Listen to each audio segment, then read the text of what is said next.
Welcome to the next episode of Point of View. I had in my last episode promised all of you that I would be bringing some extraordinary people on this platform to talk about subjects which are connected with sport, connected with politics, connected with tourism, and so many other subjects. Today I am privileged that I have with me a gentleman who has had extraordinary achievements, and he has produced a world champion. Now you would ask me, this is one person in 1.4 billion people who has achieved this for the country. And I'm pleased to welcome Imran Mirza, more popularly known as the coach, the mentor, and the father of Sania Mirza.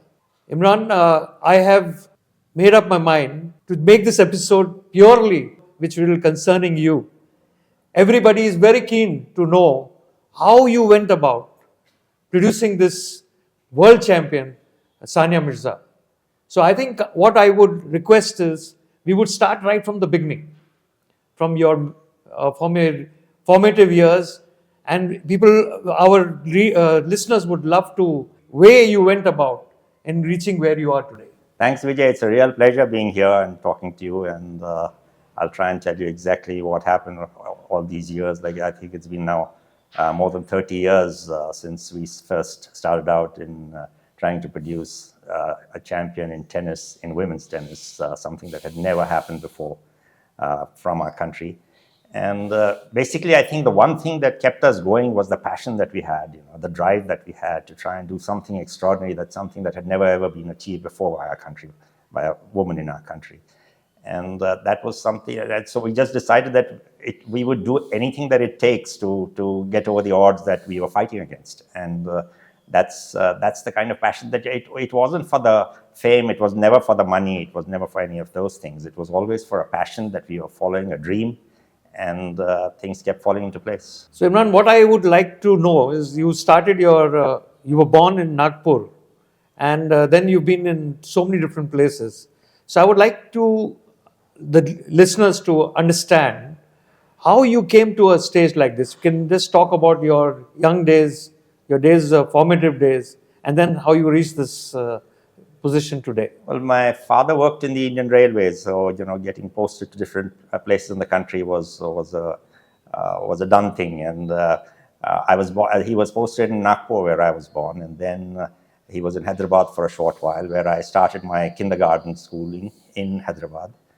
From there, he was posted in Mumbai, which was Bombay then, and I went to the Duns Institute school at that time, and from there I moved on to the Campion School, which was one of the more famous schools of Bombay. And then my father got posted to Delhi, and I went to the St. Columbus School, which again is probably one of the most prominent schools of the country, having produced some of the greats in various fields.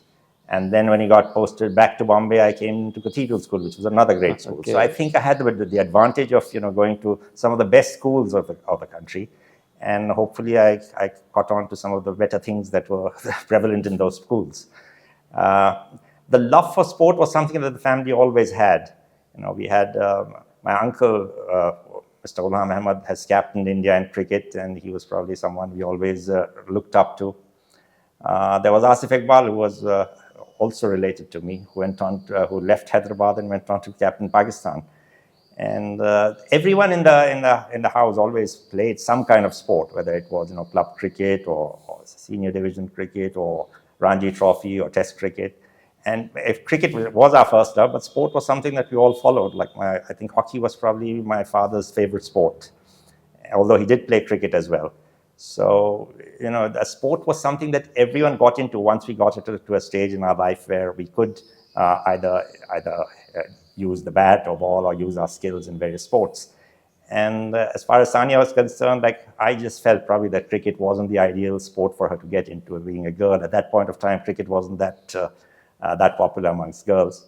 So tennis was my second love. I had played a little bit of tennis, and I got onto the tennis courts, and then the rest is history. So from cricket as a sport which you loved and everybody loved, getting into tennis. So I think Sania started learning the game at a very young age. I think it was.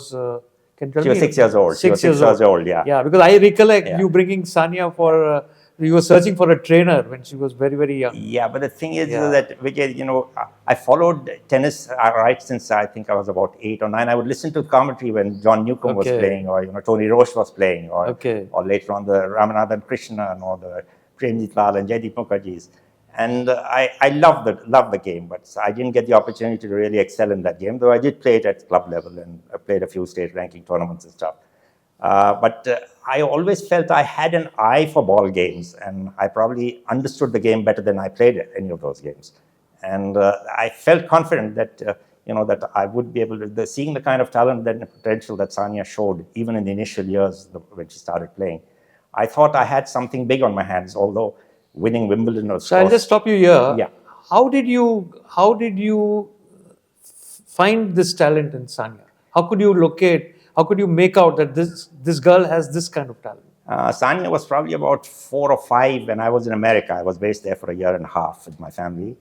And on the weekends, I would go and play tennis with some of my friends. And, Okay. and Sania would be there on the tennis courts, getting balls for us and ball picking and trying to hit the ball whenever we Okay. stopped.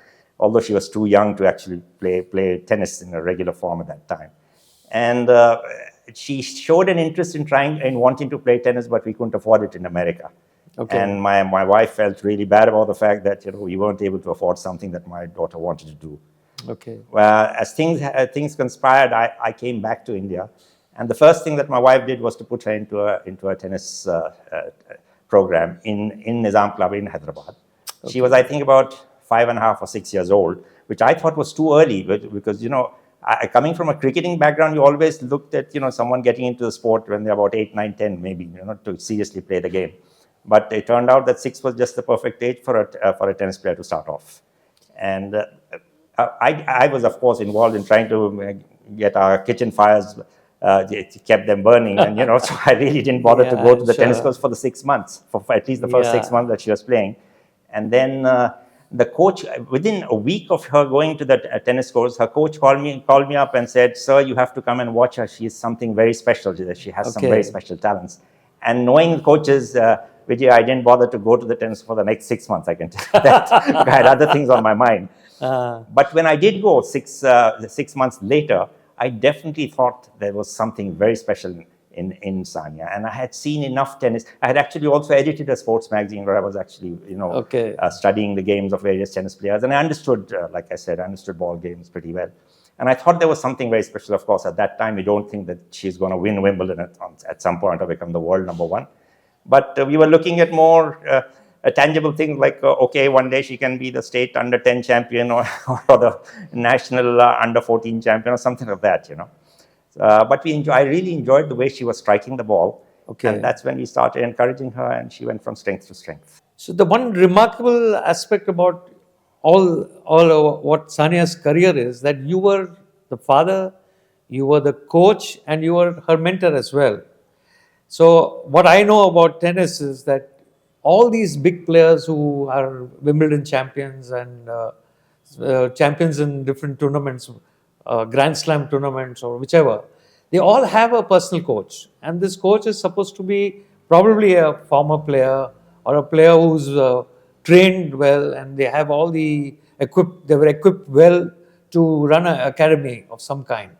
But you did it on your own. So I want to know for my listeners, how did you learn to coach? That's something which has always surprised me. Well, I think the one talent that I had was that I was very keen observer, and especially of ball games. Like I could actually read the way a player was holding a racket and then decide on what the strengths would be with that kind of a grip, and what would be the weaknesses and things like that. Always interested me. And then I had the benefit of actually talking to so many different coaches, and I also it's not that I worked single-handedly with her. I have taken Sania to some of the topmost coaches of the world, like Tony Roche, while he was coaching Roger Federer. I have taken her to Bob Brett, someone who's coached someone like Boris Becker and an Ivanovic. And I've also worked in tandem with Sven Gronefeld, who's worked with Maria Sharapova.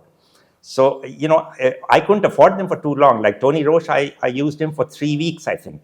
But in those 3 weeks, what I learned from him, I was still able to imbibe to Sania over the years. Even today, I have learned those things. And I have to say that these coaches, these top-level coaches, were extremely open to, helping me learn the finer points of the game.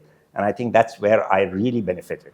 And we worked with Bob Brett for about 6 weeks in total. But there again, what I learned from him is absolutely amazing. And with Sven Gronefeld, who was actually, I thought, an expert in working with women. And that's where I learned a few different things. So these were things I had an open mind, I was learning, and I really wanted to achieve something, and I think I had the talent to imbibe those things. So before you went to so many countries and met so many coaches, I'm just taking you back a little bit.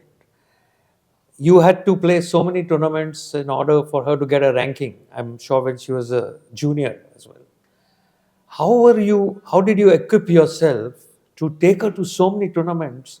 And you would have made huge sacrifices, you and your family, in order to do that. I think. So can you say something about that? Yeah, one of the things we had decided on, me and my wife, was that once we had decided that we would give her every opportunity to make it to the highest level that was possible for her to reach. That wouldn't necessarily, at that point, we didn't imagine it would be a world #1 or winning Wimbledon. But whatever it was, if we thought if she was good enough to become the national champion, that's where we wanted her to reach. If she would become, say, a top 100 player in the world, we wanted her to reach that, whatever her potential was.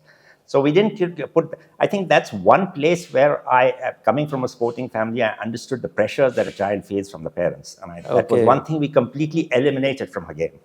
There was zero pressure from the parents about winning matches. It was only about giving her best, trying her best, and trying to win, and then learning from the losses that you may have over the years. So I think that was a place where we were a little different to most of the parents in those days, and even today, where there's so much pressure from the parents because they feel they're sacrificing a lot. They feel that the careers of the child might be at stake if they don't do really well in the sport that they've decided on. But for me, at least, it was about enjoyment of the sport, and it was very important for the child to enjoy the sport. And I felt she could only enjoy it if she had no pressure from the parents, because that's where they feel the pressure from. Very true. They don't care what the world thinks about them, but they do care about what the parents say. And actually, Vijay, we would actually be celebrating on the day she lost matches, because that's when we had an extra free day.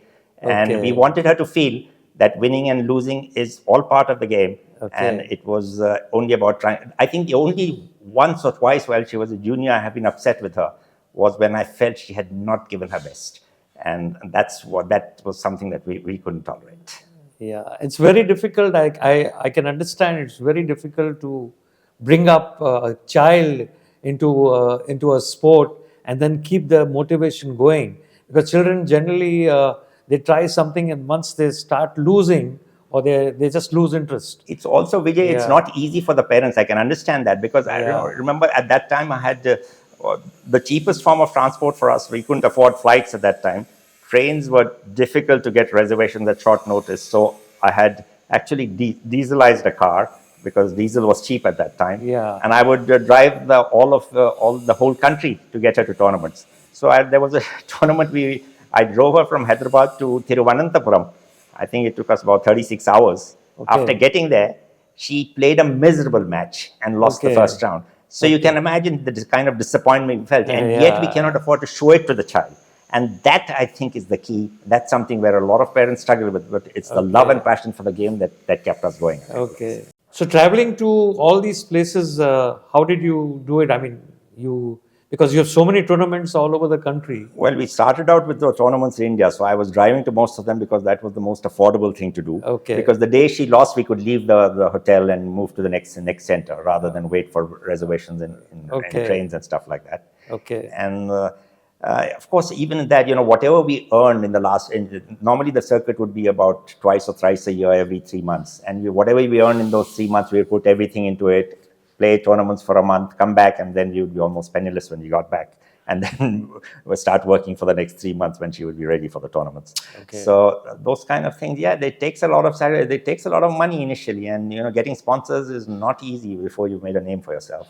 And I remember the first thing that whenever you went to a potential sponsor, the first thing the sponsor would ask was, what does the father do? Does he not work? So they didn't understand the concept that, that even if a father is reasonably well off, funding a tennis player is not an easy thing to do. True, It needs, very it true. needs some Yeah. sponsors. And that, I think, Sania's success has next generation of tennis players in trying to find sponsors, because sponsors at least understand the need for sponsorship. So you had a sponsor. I mean, when did you get your first sponsor? Well, her budget initially in the junior days was like about 50 lakhs a year for a travel. Oh my God. Because there's Yeah. no prize money. And I was earning, I think, about 15 or 20,000 a month. So there was no way things were going to add up.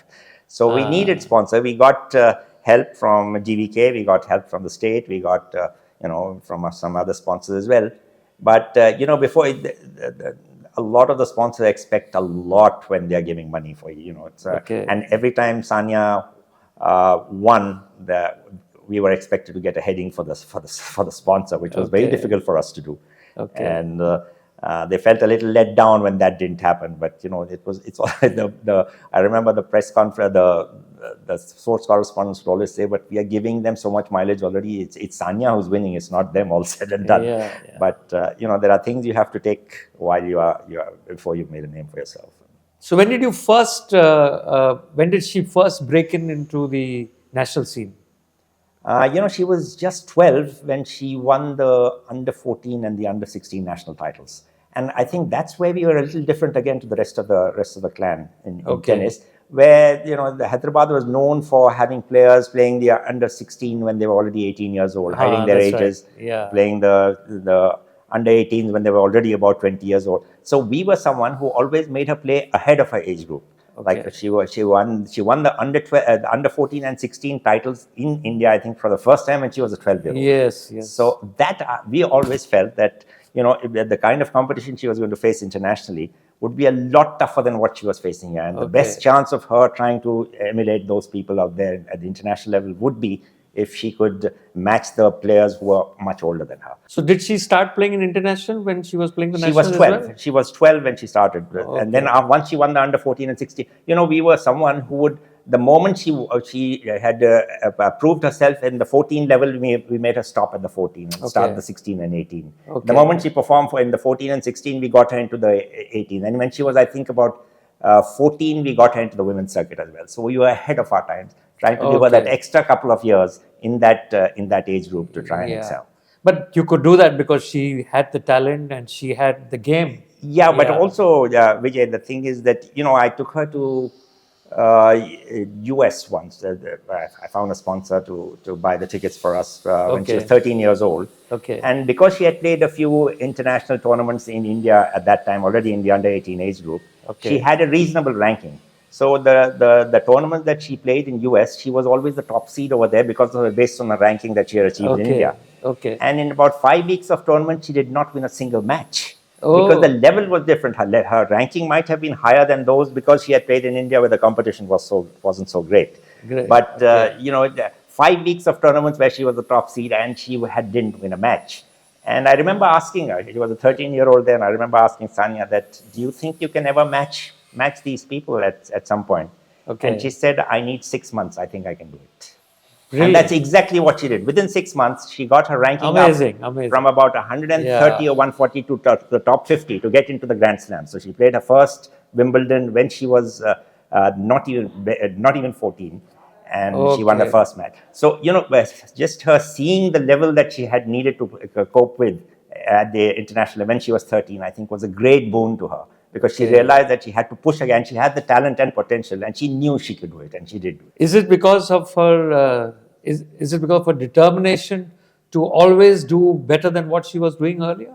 No, she was a very confident person in that sense, and and she had the backing of the family that I think was important. Where we backed her to the hilt when it came to giving her best. As long as she was giving her best, we didn't care, and she knew that if she gave her best, that I can compete against the best in the world. She always had that confidence.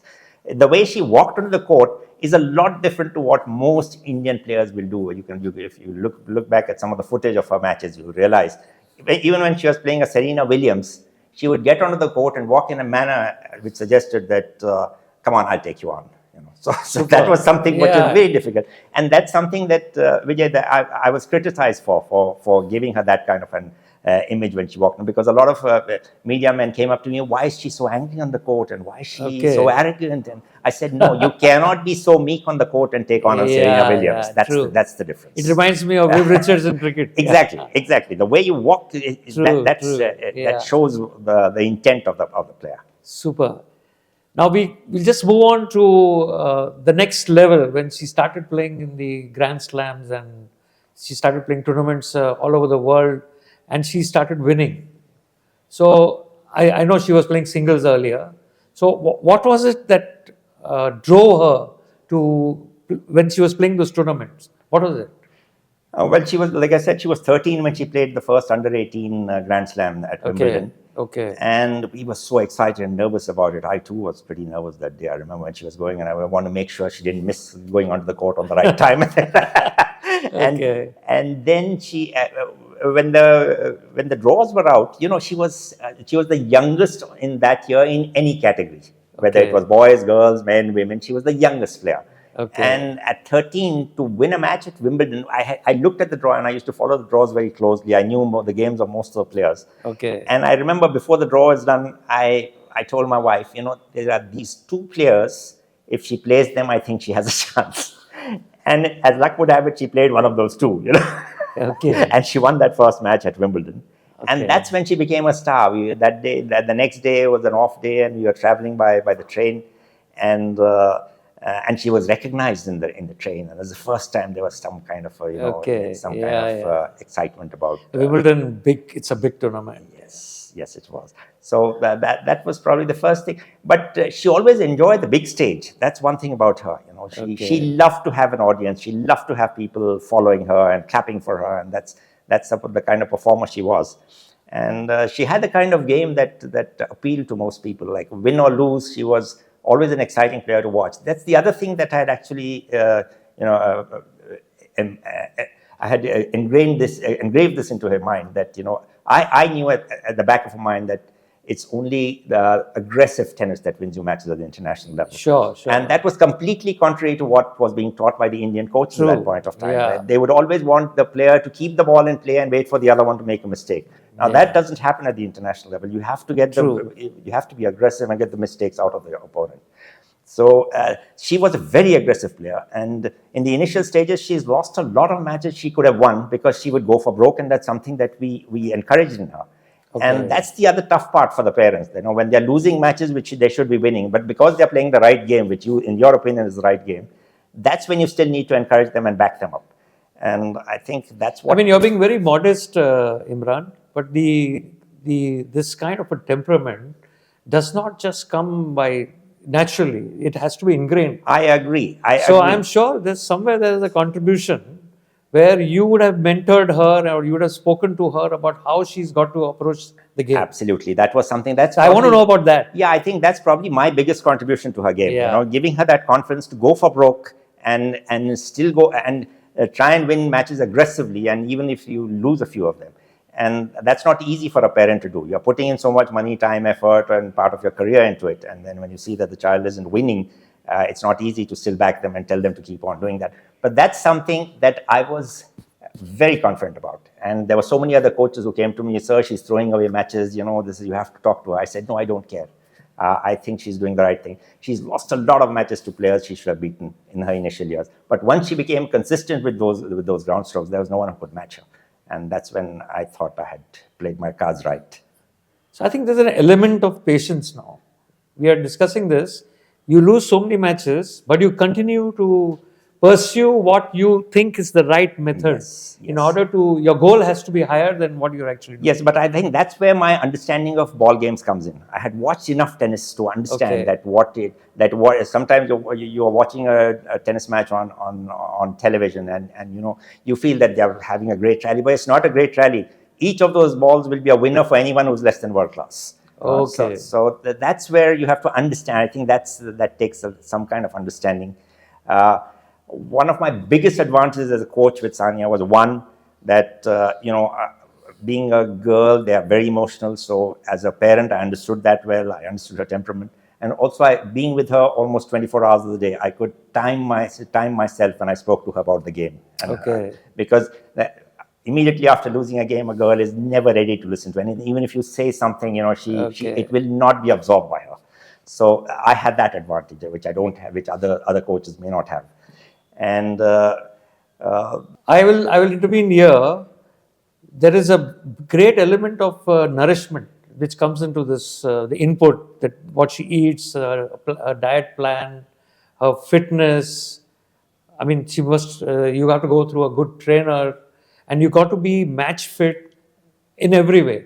How did you, with your background, how did you get this inputs for Sania? yeah, I think we were learned a few of these things the hard way, Vijay, because Yeah. there was we didn't even know what it took initially when she was traveling internationally for the junior matches, and there was one tournament I remember we fed her biryani before the match, thinking I was that going she to would, I was going to ask you that question actually. Ye and biryani, person who's used to biryani, where did you get into? so then we saw that immediately in that match, she lost that match badly, and she had slowed down considerably. Her reflexes were slow, her movements were slow, Okay. and we were a little confused about what happened until someone explained to us that she cannot afford to have those kind of things just before a match. So we learned it the hard way. There was no one to teach us these things. Okay. There were other things we learned the hard way as well. Like for instance, the stringing of the rackets. Okay. When we strung them in India, they would cost the string would be ours, of course, we'd buy the string, but it would cost us like about 50 rupees per racket. Okay. And yet when we went for tournaments, they would charge us about $30, Okay. which was considerably high. And when you're doing about 10 rackets in a tournament, that's a lot of money. True. So we tried to save money by getting 5 or 6 rackets strung in India and taking them for tournaments. Okay. And then when she started playing it there, we realized that she was hitting the ball all over the tennis court. Okay. And then someone had to, when we asked around, we were told that one of the problems is that when the racket is kept in an aircraft, the tension changes completely. Yeah, okay. So it just doesn't work, that kind of thing. So these were things nobody was there to tell us. We had to Okay. learn it the hard way. And today we are there. We have so much more knowledge, and hopefully someone will benefit from it.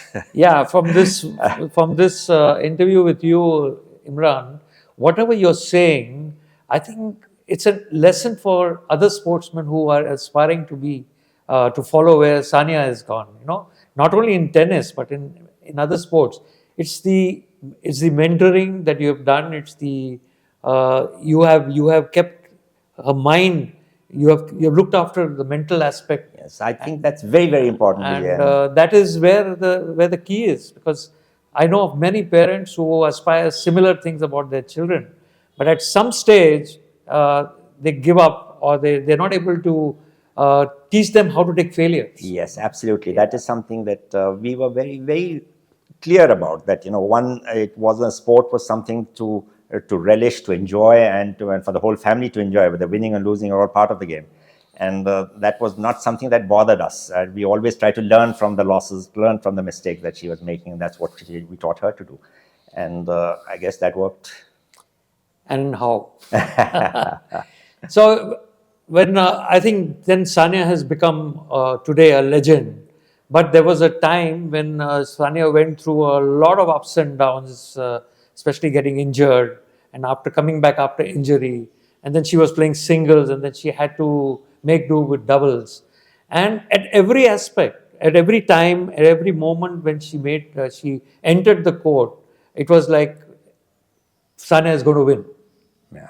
So you tell me, what was the mindset, your mindset, and Sania's mindset at that time? Yeah, I think we actually also struggled with the media at that point of time, because the television media had just come in, and probably Sania was the first female sporting icon that had come out in such a big way from the country. So the journalists also, I think the media was trying to understand how to treat someone like that. They had seen superstars and maybe Bollywood, they had seen other superstars in different other fields, but they had not seen a woman's sporting icon who was actually achieving the dream of every other Indian. True. And who was reasonably decent looking, who could speak her mind.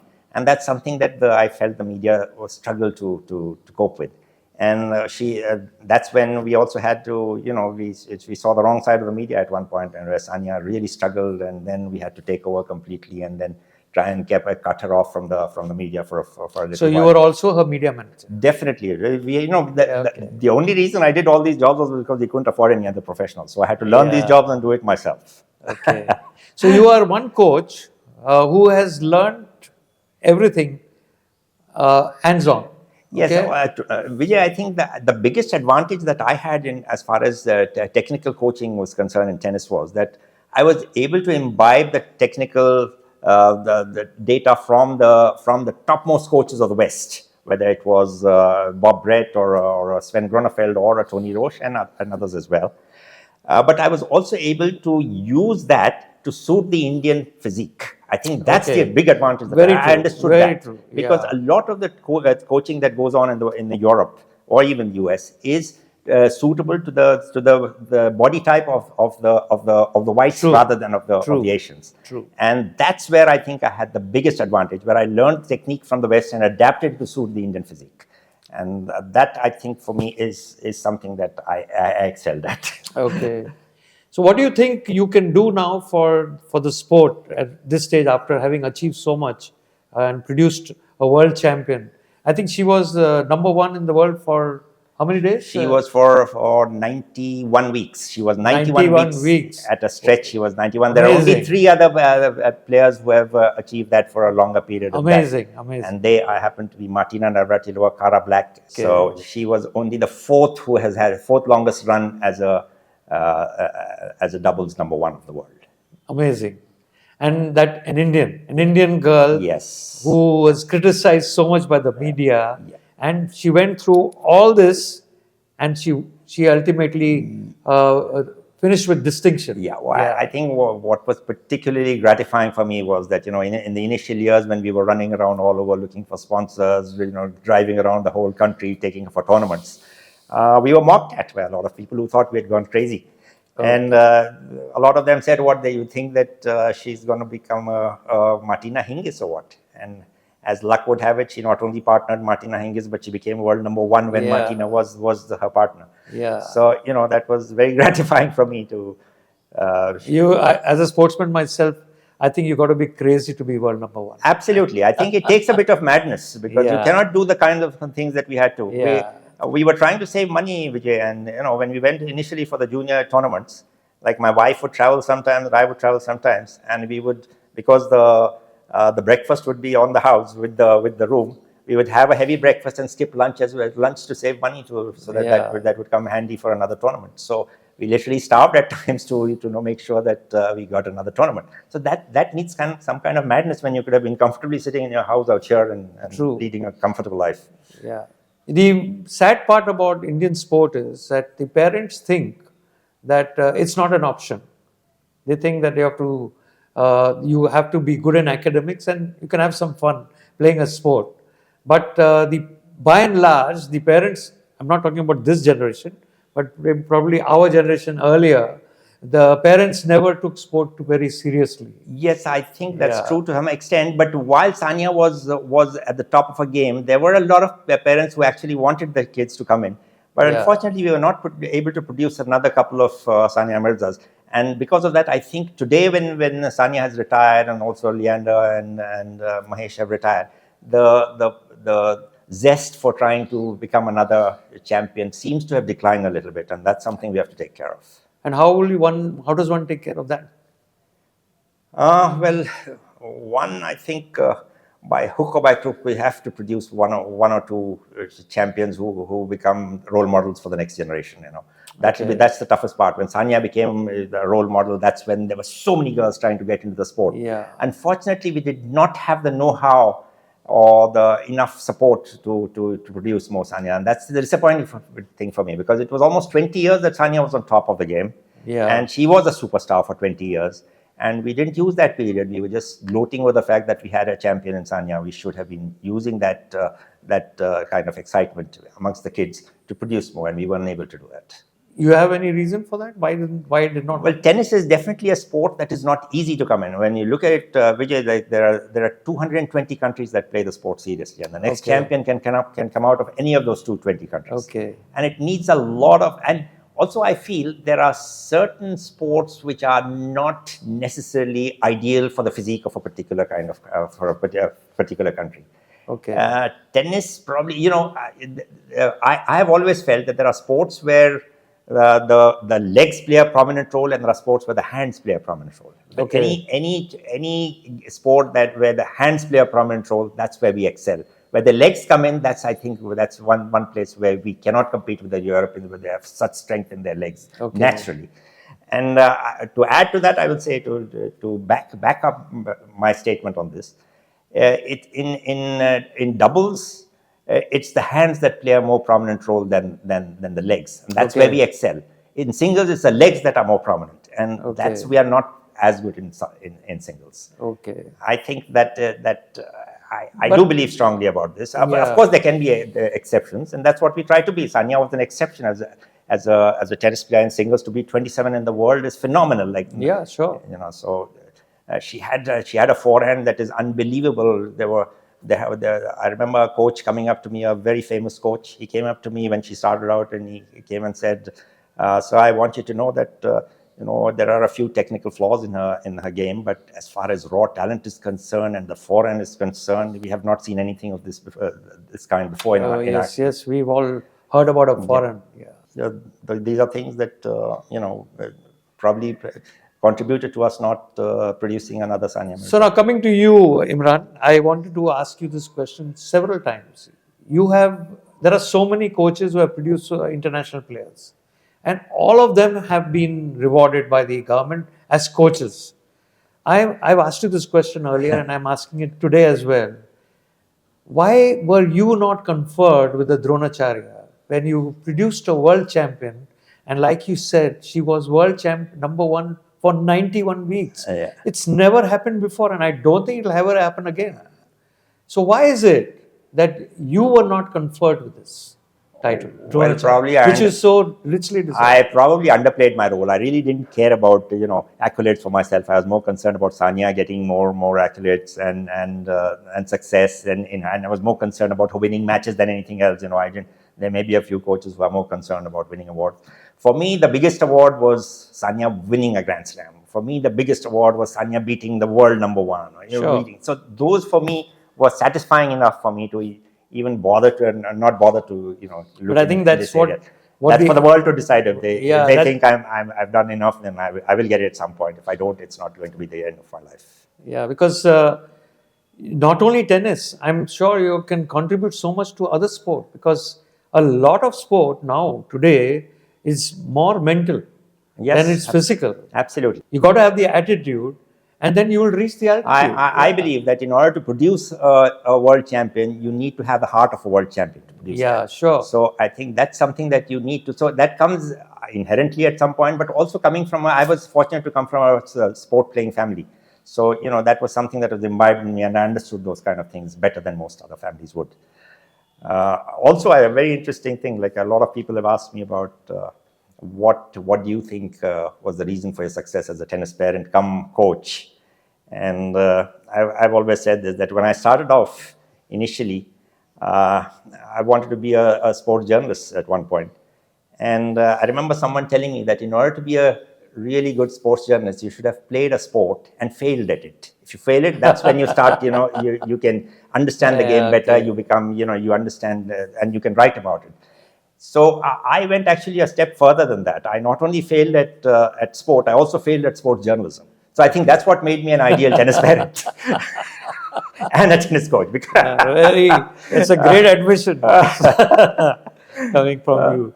But Imran, we have an obligation to our country, to our society, that whatever we have learned, we should share that knowledge with others. And if we can produce another generation of what we are capable of achieving, I think it's the greatest contribution to sport. Yes, I think I absolutely agree with you. And with that in mind, we've actually set up this tennis academy in India, which is probably one of the best in the country, and probably can compete with any of among the best academies of the world. Sania is running her academy in Dubai as well. Okay. So we are trying to do what we can. But it takes a lot more. Also, it needs a lot of a bit of madness from the families of the potential champions. That's Okay. that I find that missing. People are playing a lot more safer than we did, Okay. and that's a little bit disheartening for me because it takes a lot of sacrifices from the whole family, and that's something that I haven't. A lot of parents initially, when they come into the academy, ask me that how long do you think it will be, sir, before they can play at Wimbledon. And I remember, and my standard answer is that he or she will have to play for 10 years before we can decide whether she has a chance or not. Yes. So that's another 5 years after that. So that's the kind of Yeah. commitment you're looking at. About 15 years of your life. So it has to be a passion. It has to be a wild passion. It has to be love affair with the game, with the sport, ready to do anything that it takes. Yeah. And that's what it was with us, and that's what worked. So that I find a little bit missing in the current generation. Yeah. Sania at 13 and Sachin at 15. Sachin Tendulkar. Yeah. These are crazy things to happen, really. Absolutely. And like you said, unless there is madness, Yes. you cannot achieve this. Yes. Also because we didn't have the kind of the kind of platforms for the kids to perform, or the didn't know the exact method of. Like initially when we started, we didn't know how do you go and play Wimbledon. Like we had to learn it the hard way. We had to look up on the internet how do you increase your ranking, which other tournaments to play, things like that. So there's no formal method of reaching there. So that's something that you have to. Sania had very special talent. I don't think we are going to see that kind of talent, at least in my lifetime. Okay. And we needed that kind of talent to break out of the non-existent system that we had. Today, we should try and give a system where even a lesser talented player than Sania should be able to. Yeah, there should be a system. Because she had just absolute crazy kind of talent, where so many top-notch coaches have said that we can't imagine seeing this guy. We are not going to see this forehand ever again. Okay. Yeah. So I remember when she first played junior Wimbledon, her forehand was timed at the forehand of the top men's player on that occasion was timed at 99 miles per hour, and Sania was hitting a forehand at 100 miles an hour. Brilliant. Yeah. Brilliant. So it came naturally to her. It was a sense of timing, how she hit the ball, where she hit the ball, the way she used her wrist, body weight, everything. Okay. So she was very special. You're not going to have that kind of talent for at least in my lifetime, I feel. But we should be able to give them a system where a lesser talent can also. So you have achieved so much in life, and brought it to your daughter, through your daughter. I feel that everybody who's listening to us today should understand that you got to have a dream. The dream is very important. Absolutely. If you don't think that you can become a world champion, you'll never achieve it. You may not achieve it. Not everybody becomes a world champion. But at least you have the dream and you have the will to go about going and learning something. It's not a joke to get up every day, motivate yourself, and go onto the court and play a game. It's not easy. But it comes from within. It's intrinsic. And that is what is important. The current generation, they have different values, they have different ways of doing things. But nobody had the dream that I can think of as much as Imran and Sania and the family. So I would like to thank you, Imran, for coming here. My and pleasure. Talking to my listeners on this platform. And I'm sure that they would enjoy every bit of this talk. Thank you very much, Imran. Thanks. Real pleasure being here.